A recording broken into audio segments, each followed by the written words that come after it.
Hello everyone, मैं अंशुल गुप्ता आप सभी का स्वागत करता हूं भाई क्रिस क्रॉस क्लासेस में। और आज हम डिस्कस करने जा रहे हैं भाई अपनी क्लास 12th की सोशियोलॉजी के बारे में। और चैप्टर हमारा होने वाला है दूसरी बुक का सेकंड चैप्टर, ठीक है भाई, जिसका नाम है सांस्कृतिक परिवर्तन। इसके अलावा बाकी के फर्स्ट बुक के सभी चैप्टर्स और साथ ही साथ सेकेंड बुक का पहला चैप्टर ऑलरेडी अपलोड कर दिया गया है, तो उसे जाकर चेकआउट बिल्कुल करें। ठीक है भाई, चैप्टर नंबर 2 है हमारा ये सांस्कृतिक परिवर्तन, पार्ट 1 होने वाला है इस चैप्टर का। डिटेल नोट्स का लिंक आपको हमेशा की तरह नीचे डिस्क्रिप्शन में मिल जाएगा। साथ ही साथ detail notes, important question, quizzes और अदर कंटेंट के लिए आप विजिट कर सकते हो हमारी वेबसाइट crisscrossclasses.com इंग्लिश कंटेंट के लिए और crisscrossclasses.in हिंदी मीडियम के कंटेंट के लिए। तो चलिए फटाफट से देखते हैं कि आखिर इस चैप्टर में हमें क्या पढ़ना है। 2 पार्ट्स के अंदर हम चैप्टर को कवर करेंगे, तो सभी बच्चे याद रखें कि मेनली 2 पार्ट्स में हम चैप्टर कवर करेंगे। ठीक है भाई, जिसमें सबसे पहले हम देख लेते हैं कि पहले पार्ट में आज हम क्या क्या कवर करने वाले हैं। तो आज हम समझेंगे कि सांस्कृतिक परिवर्तन का मतलब क्या है, उसके बाद सांस्कृतिक परिवर्तन होता कैसे है। तो संस्कृतिकरण, पश्चिमीकरण, धर्मनिरपेक्षता और आधुनिकीकरण, इन सब के थ्रू होता है। तो उसमें से सांस्कृतिकरण, उसकी विशेषताएं और उसकी आलोचना आज पढ़ेंगे। उसके बाद पश्चिमीकरण के बारे में पढ़ेंगे आज। ये 2 टॉपिक्स आज पार्ट 1 में कवर करेंगे और इसका जो पार्ट 2 होगा उसके अंदर हम धर्मनिरपेक्षता, आधुनिकीकरण और समाज सुधार आंदोलन वगैरह जो हुए हैं उन सब के बारे में पढ़ेंगे। तो भाई पार्ट 2 का लिंक भी आपको इस वीडियो के डिस्क्रिप्शन और ऊपर आई बटन में मिल जाएगा, तो चेकआउट कर लीजिएगा। सारा चैप्टर अच्छे से क्लियर हो जाएगा, नोट्स डिस्क्रिप्शन में मिल जाएंगे। तो सबसे पहले यही देखते हैं कि भाई सांस्कृतिक परिवर्तन का मतलब क्या है। तो देखो, एक देश की संस्कृति यानी लोगों की सोच, विश्वास, मान्यताओं और आदर्शों में होने वाले परिवर्तन को सांस्कृतिक परिवर्तन कहा जाता है। यानी लोग किस तरह से सोचते हैं, उनका विश्वास क्या है, वो किन चीजों को मानते हैं, उनके आदर्श यानी कि उनकी वैल्यूज क्या है, समय के साथ साथ ये परिवर्तित होती रहती हैं। ठीक है, और इसे ही कहते हैं क्या, सांस्कृतिक परिवर्तन। अच्छा, अगर मैं आपको एग्जाम्पल से समझाऊं तो आप थोड़ा सा पहले के दौर में जाओ। ठीक है भाई, जो हमारे पूर्वज वगैरह हुआ करते थे, उनकी जो सोच थी, उनकी जो मान्यताएं थी, उनकी जो विचारधाराएं थी, वो अलग थी ना भाई। और आज के दौर में अगर हम देखें तो वो परिवर्तित हो गई है। आज हम अलग तरीके से सोचते हैं, हम अलग बातों में विश्वास करते हैं, हमारी मान्यताएं अलग हैं और हमारे आदर्श अलग हैं। तो यानी उस दौर से इस दौर तक हम परिवर्तित हुए हैं, इसे ही सांस्कृतिक परिवर्तन कहते हैं। तो अगर आपसे कोई पूछेगा कि सांस्कृतिक परिवर्तन क्या होता है, तो आप उसे कहेंगे कि भाई एक देश की संस्कृति यानी जो लोगों की सोच है, उनके विश्वास है, उनकी मान्यताएं हैं, वो सब जब परिवर्तित हो जाती है ना, तो वही सांस्कृतिक परिवर्तन कहलाता है। अब सांस्कृतिक परिवर्तन होता कैसे है, तो सांस्कृतिक परिवर्तन 4 प्रक्रियाओं द्वारा समझ सकते हैं हम, यानी उनमें परिवर्तन हो रहा है, यानी कि संस्कृति बदल रही है। कौन कौन सी चीजें हैं, तो देखो, पहला है संस्कृतिकरण, दूसरा पश्चिमीकरण, तीसरा धर्मनिरपेक्षता और चौथा आधुनिकीकरण। यानी ये सब क्या है, दिखाते हैं कि कैसे सांस्कृतिक परिवर्तन हो रहा है। तो सबसे पहले हम संस्कृतिकरण के बारे में ही बात करते हैं। तो देखो, संस्कृतिकरण शब्द का उपयोग सबसे पहले एम.एन. श्रीनिवास द्वारा किया गया था। संस्कृतिकरण है क्या, तो ये एक ऐसी प्रक्रिया है जिसमें नीची जाति, जनजाति, अन्य समूहों के लोग कुछ जाति, उच्च जाति के लोगों की जीवन पद्धति, आदर्शों और विचारधाराओं की नकल करने की कोशिश करते हैं। ये उच्च जाति लिखा है, ये मिस टाइप्ड है, कुछ नहीं है, उच्च जाति है। तो देखिए, संस्कृतिकरण एक ऐसी प्रक्रिया है जिसमें क्या होता है, जैसे आपको पता ही होगा कि हमारे भारतीय समाज को क्या किया गया था, अलग अलग जातियों में, अलग अलग वर्ण व्यवस्थाओं में बांटा गया था।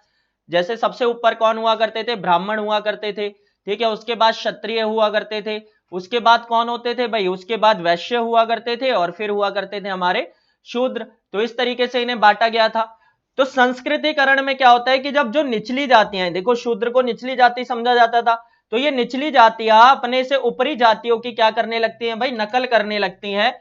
यानी उनके तौर तरीकों को अपनाने लगती हैं, वो कैसे अपना जीवन जी रहे हैं उसे अपनाने लगती हैं। तो इसे ही हम क्या कहते हैं, संस्कृतिकरण कहते हैं। तो संस्कृतिकरण से होता क्या है, छोटी जातियों को क्या फायदा होता है, आखिर नकल करने का इस तरीके से उन्हें क्या फायदा होता है। तो देखो, पहला तो ये फायदा होता है कि उनका सामाजिक स्थिति में सुधार होता है, यानी वो उनकी तरह जीवन जीना शुरू करते हैं, तो उनके थोड़े से सम्मान में क्या होती है, वृद्धि होती है। ऐसा नहीं है कि वो उच्च जाति बन जाते हैं, पर हाँ, कुछ हद तक उनकी नकल करके वो अपनी स्थिति को सुधार पाते हैं। उनके धार्मिक जीवन पर सकारात्मक प्रभाव पड़ता है भाई, कि वो और ज्यादा उच्च जातियों की तरह धार्मिक तौर तरीकों का पालन करना शुरू करते हैं। उनके लिए आर्थिक विकास की संभावनाएं बढ़ती हैं, क्योंकि जब वो उच्च जातियों की तरह, जैसे अब मैं आपको एक उदाहरण देता हूं, जैसे शूद्र वगैरह है, मान लीजिए वो पढ़ाई नहीं करते थे, ठीक है भाई, पर जब वो ब्राह्मण जो थे वो तो उच्च जाति के थे, वो पढ़ाई करते थे, जो अब शूद्र वगैरह होते हैं वो भी उनकी तरह बनने के लिए पढ़ाई वगैरह करने लगते हैं, तो पढ़ने के बाद क्या होता है, उनकी आर्थिक स्थिति सुधरेगी ना भाई, तो इस तरीके से उनके आर्थिक विकास की संभावनाएं क्या होती हैं भाई, बढ़ती हैं, समाज में उनका विकास होता है, यानी उनका सामाजिक विकास होता है, और उनके व्यावसायिक क्षेत्र परिवर्तित होते हैं, यानी अब तक जो शूद्र या वैश्य जाति के लोग काम कर रहे थे वो अलग काम करने भी लगते हैं, क्यों, क्योंकि वो उनकी तरह बनना चाहते हैं जो उनसे ऊंची जाति के हैं। तो संस्कृतिकरण आपसे कोई पूछेगा तो आप उसे कहेंगे भाई संस्कृतिकरण का मतलब है जब निचली जाति के लोग अपने से ऊपरी जाति के लोगों को क्या करते हैं भाई, उनकी नकल करके उनकी तरह जीना शुरू कर देते हैं। जैसे अभी नॉर्मली आप देखो, जैसे जो एक मिडिल क्लास व्यक्ति होता है, लोअर क्लास व्यक्ति होता है, तो वो अमीरों की तरह जीवन जीना चाहता है, तो उसी की तरह कपड़े पहनने की कोशिश करता है, उसी की तरह जीवन शैली अपनाने की कोशिश करता है। तो ये भी एक तरीके से क्या है, संस्कृतिकरण है, यानी समाज का निचला वर्ग ऊपरी वर्ग की क्या करता है भाई, नकल करने लगता है। अब देखो इसकी विशेषताएं क्या होती हैं, देखो इसका सबसे पहले तो हम समझे कि ये केवल ब्राह्मणीकरण नहीं है, यानी कि इसका मतलब क्या है कि इसके अंतर्गत जो निचली जाति हैं, जैसे अभी हमने उदाहरण लिया कि शूद्र है, वो सिर्फ ब्राह्मणों, क्योंकि ब्राह्मण तो सबसे ऊंची जाति है, तो सिर्फ उनकी नकल नहीं करते हैं, बल्कि क्या करते हैं, देखो जैसे प्राचीन समय में भारतीय समाज 4 वर्णों यानी कि ब्राह्मण, क्षत्रिय, वैश्य, शूद्र में बटा था। अब संस्कृतिकरण की प्रक्रिया के दौरान निम्न जातियां केवल ब्राह्मणों की जीवन शैली की नकल करती नहीं है, यानी सिर्फ उनकी नकल नहीं करती, बल्कि अन्य वर्ण जो है जैसे क्षत्रिय हो गए, वैश्य हो गए, उनकी भी नकल करती है। तो इस तरीके से सिर्फ ऐसा नहीं होता कि ब्राह्मणों का प्रभाव ज्यादा रहे, बल्कि वो क्या करते हैं, सबकी नकल करते हैं, ठीक है भाई, क्षत्रियों की भी और वैश्यों की भी, सबकी नकल करते हैं, ठीक है। इसके अलावा इसके अनेकों प्रतिरूप होते हैं। अब संस्कृतिकरण की प्रक्रिया के विभिन्न क्षेत्रों में अलग अलग प्रतिरूप होते हैं, यानी मान लीजिए कोई क्षेत्र है वहां पर ब्राह्मणों की नकल कर रहे हैं, यानी उनकी तरह जीवन जीने का प्रयास कर रहे हैं, कुछ क्षेत्र है जहां पर क्षत्रियों की तरह, कुछ क्षेत्र है जहां वैश्यों की तरह, तो अलग अलग विशेषताएं हमें देखने को मिलती हैं, अलग अलग स्थितियां हमें देखने को मिलती हैं। इसके अंतर्गत क्या किया जाता है भाई, उच्च जातियों की जीवन शैली की नकल की जाती है, कि भाई उच्च जातियां जिस प्रकार से जी रही हैं वैसे जीने के निम्न जातियों द्वारा प्रयास किए जाते हैं। अब इसकी आलोचना कैसे की जाती है, तो भाई देखो अगर कोई चीज अच्छी है तो वो बुरी भी होगी, तो इसकी आलोचना कैसे की जाती है, ये देखो कि संस्कृतिकरण की प्रक्रिया में उच्च जाति की जीवन शैली को अच्छा माना जाता है, जबकि निम्न जाति की जीवन शैली को हीन दिखाने का प्रयास किया गया है।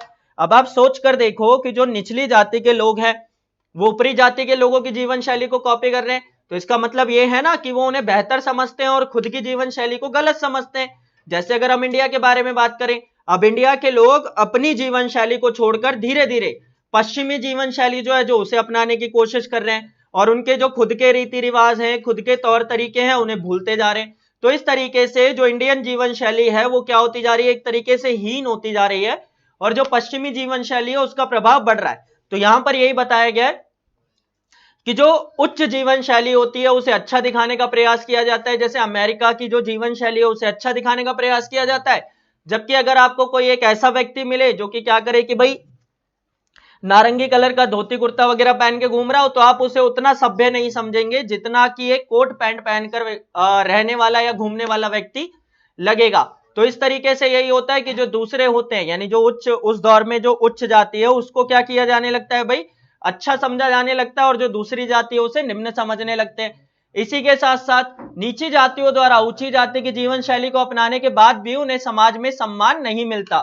तो होता क्या है, अब देखिए जैसे जो नीची जातियां थी उन्होंने ऊंची जातियों को कॉपी करना तो शुरू कर दिया, पर उनकी वजह से क्या हुआ भाई, उन्हें वो सम्मान नहीं मिला, उन्हें वो स्थिति नहीं मिली जो समाज में उन्हें मिलनी चाहिए थी। रहे वो फिर भी नीची जाति के, भले उन्होंने अपना रहन सहन, पहनने का ढंग सब बदल दिया, पर फिर भी उन्हें वो सम्मान नहीं मिला। नीची जातियों के साथ भेदभाव करना उच्च जातियां अपना अधिकार समझती हैं, जिस वजह से इसके प्रभाव के बाद भी भेदभाव में कोई कमी नहीं आती। अब भले ही वो कितना भी कुछ भी कर ले, पर फिर भी क्या होता है कि जो नीची जातियां हैं वो क्या करती हैं भाई, उच्च जातियों, यानी जो उच्च जातियां हैं वो नीची जातियों के साथ भेदभाव करती रहती हैं, क्योंकि वो भेदभाव करना अपना अधिकार समझती हैं, ठीक है। तो भले ही वो कितना भी बदल जाएं, कैसे भी रहने लगे, पर उन्हें भेदभाव का सामना करना ही पड़ता है। साथ ही साथ इसमें असमानता और शोषण भी बना ही रहता है, कि भले ही उनकी जीवन शैली बदल गई पर फिर भी उन्हें असमानता और शोषण झेलना ही पड़ता है। और इस प्रक्रिया का लड़कियों को कोई खासा फायदा नहीं होता, यानी लड़कियों की स्थिति वैसे ही रहती है, चाहे वो उच्च जातियों की तरह रहना शुरू कर दें या निम्न की तरह, पर लड़कियों को इससे कोई खासा फायदा नहीं होता। इसके बाद जो हमारा नेक्स्ट टॉपिक है वो है पश्चिमीकरण। तो आई होप कि संस्कृतिकरण समझ आ गया होगा, जिसका मतलब क्या था भाई कि जब निचली जातियां ऊंची जातियों की क्या करने लग जाती है, नकल करने लग जाती हैं, तो उसे ही क्या कहते हैं भाई, संस्कृतिकरण कहते हैं। इसके बाद बात आती है पश्चिमीकरण क्या है भाई, तो पश्चिमी देशों की संस्कृति के बढ़ते प्रभाव को पश्चिमीकरण कहते हैं। अब पश्चिमी देश कौन से हैं भाई, जितने भी देश वर्ल्ड मैप में पश्चिम में आते हैं, जैसे अमेरिका हो गया, ब्रिटेन हो गया, ठीक है, तो ये सब जो देश है इनकी संस्कृति का जो हमारे क्षेत्र पर प्रभाव पड़ रहा है या प्रभाव बढ़ रहा है, इसे ही क्या कहा जाता है, इसे ही पश्चिमीकरण कहा जाता है। दूसरे शब्दों में अगर हम समझे तो देखो, जो बेसिकली अभी जिन्हें हम विकसित देश बोलते हैं, उन देशों की जीवन शैली, उनके तौर तरीके, उनके आदर्शों का बढ़ता प्रभाव ही क्या कहलाता है भाई, पश्चिमीकरण कहलाता है। यानी अगर हम मेनली देखें, जैसे अमेरिकी संस्कृति जो है वो धीरे धीरे क्या हो रही है, हावी हो रही है, तो यही पश्चिमीकरण है। जैसे भारत में अंग्रेजी शासन के दौरान औद्योगिकरण बढ़ा, विचारधारात्मक परिवर्तन आया, जो हमारे यहाँ की कुरीतियां थी धीरे धीरे वो खत्म हो गई, हम ज्यादा लिबरल बने, यानी कि खुली सोच वाले बने, विचारों में खुलापन आया, तो यही सब क्या है, पश्चिमीकरण है। ठीक है भाई, तो ये क्लियर होगा। इसकी विशेषताएं क्या है भाई, तो देखो पश्चिमीकरण आधुनिकीकरण से भिन्न है। पश्चिमीकरण जीवन शैली से संबंधित है, जबकि आधुनिकीकरण उत्पादन की प्रक्रिया से संबंधित है।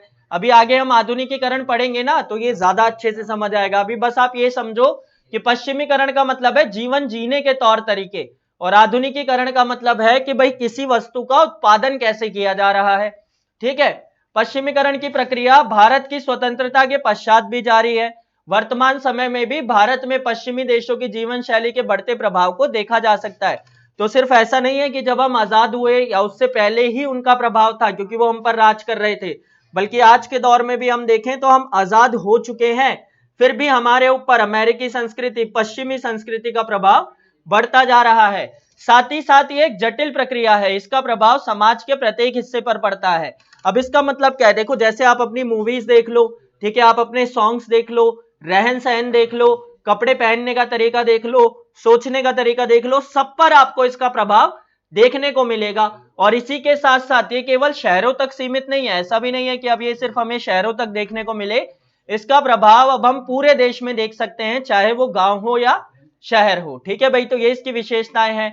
ठीक है, अब पश्चिमीकरण और भारतीय समाज के बारे में बात करें तो औपनिवेशिक काल, यानी जब हमारे ऊपर कौन शासन कर रहा था भाई, अंग्रेज शासन कर रहे थे, तब से लेकर अब तक पश्चिमी विचारों ने भारतीय समाज को बड़े स्तर पर प्रभावित किया है। भारत में पश्चिमीकरण का प्रभाव कैसे देखा जा सकता है भाई, देखो जैसे परिवार पर प्रभाव देख सकते हैं कि भाई पहले ज्वाइंट फैमिली होती थी, अब धीरे धीरे न्यूक्लियर फैमिली की शुरुआत होती जा रही है, यानी पहले संयुक्त परिवार होता था, अब एकल परिवार होता जा रहा है। विवाह नियमों पर भी प्रभाव पड़ा है भाई, कैसे पहले बहुत सारे विवाह कर लेते थे, या फिर किस तरीके की स्थिति होती थी, विवाह के अंदर पुरुषों का महत्व ज्यादा होता था, महिलाओं का शोषण होता था, तो वो नियमों पर भी अब हमें देखने को मिल रहा है। अस्पृश्यता खत्म हो गई है हमारे समाज में से, तो ये भी पश्चिमी विचारों की देन है। हमारे धार्मिक जीवन पर प्रभाव पड़ा है कि पहले के दौर में हम किस तरीके से अपने धर्म का पालन करते थे, और आज के दौर में धर्म क्या हो गया, सेकेंडरी हो गया है। उसी के साथ साथ जो जाति व्यवस्था थी उस पर भी बड़ा प्रभाव पड़ा है, इसके बारे में अभी हम आगे पढ़ेंगे। और धर्मनिरपेक्षता की विचारधारा का उदय भी कहां से हुआ है, वहीं से ही। तो धर्मनिरपेक्षता के बारे में हम सेकंड पार्ट में बात करेंगे। ठीक है भाई, तो अगर आप दोनों वीडियो देखोगे तो आपको सब कुछ क्लियर हो जाएगा। तो एक बार मैं समअप करा देता हूं कि हमने आज क्या क्या डिस्कस किया। तो हमने समझा कि सांस्कृतिक परिवर्तन क्या होते हैं, जिसमें हमने देखा कि भाई जब एक समाज की संस्कृति, यानी वहां पर रहने वाले लोगों की सोच, उनके विचार, उनके मूल्यों, उनके आदर्शों में परिवर्तन आता है, तो उसे ही सांस्कृतिक परिवर्तन बोलते हैं। सांस्कृतिक परिवर्तन नोट कैसे कर सकते हैं या देख कैसे सकते हैं, तो संस्कृतिकरण, पश्चिमीकरण, धर्मनिरपेक्षता और आधुनिकीकरण के थ्रू, जिसमें से दो को आज हमने पढ़ा है। संस्कृतिकरण में हमने क्या पढ़ा भाई, कि जिस तरीके से जब जो छोटी जाति के या जो समाज के निचले वर्ग के लोग हैं वो ऊपरी वर्ग या ऊंची जाति के लोगों को कॉपी करने लगते हैं, उनके तरीके से जीने लगते हैं, तो वो संस्कृतिकरण कहलाता है। फिर इसकी विशेषताएं और आलोचनाएं देखी। फिर हमने देखा पश्चिमीकरण। पश्चिमीकरण का मतलब क्या था कि भाई जो पश्चिम के देश हैं उनका हमारे क्षेत्र पर बढ़ता प्रभाव, उनकी विचारधारा का बढ़ता प्रभाव क्या है भाई, पश्चिमीकरण है। फिर हमने समझा कि इसकी विशेषताएं क्या है और भारतीय समाज पर इसका क्या क्या प्रभाव हुआ है। तो आई होप कि ये सब क्लियर होगा बिल्कुल। तो यहां पर हमारा पार्ट 1 क्या हो जाता है भाई, फिनिश हो जाता है। 2 पार्ट्स हैं इस वीडियो के, दोनों को जरूर देखिएगा, चीजें क्लियर हो जाएंगी। नोट्स का लिंक हमेशा की तरह नीचे डिस्क्रिप्शन में मिल जाएगा, अगर ना मिले तो आप कमेंट कर सकते हैं या फिर हमारा व्हाट्सएप और टेलीग्राम ग्रुप ज्वाइन कर सकते हैं भाई, क्योंकि वहां पर आपको सभी कंटेंट मिल जाता है। ठीक है भाई, तो इस नंबर पे व्हाट्सएप करके आप नोट्स वगैरह ले सकते हैं, टोटली फ्री ऑफ कॉस्ट है। टेलीग्राम ग्रुप ज्वाइन कर लो भाई, ये मोस्ट इंपॉर्टेंट है, क्योंकि वहां पर डेली क्विज चलते हैं, प्रैक्टिस सेशंस चलते हैं, लाइव सेशंस भी जो होते हैं हमारे, वहीं पर ये अपडेट्स मिलती है। साथ ही साथ सब्सक्राइब कर लो चैनल को, क्योंकि ऐसी बहुत सारी वीडियोस कंटिन्यूअसली आती रहेंगी बिल्कुल अच्छे से डिटेल के साथ। और वीडियो को लाइक जरूर कर देना, क्योंकि भाई मोटिवेशन मिलती है आपके लिए और वीडियो बनाने के लिए। So thank you very much everyone for joining the session. Thanks a lot.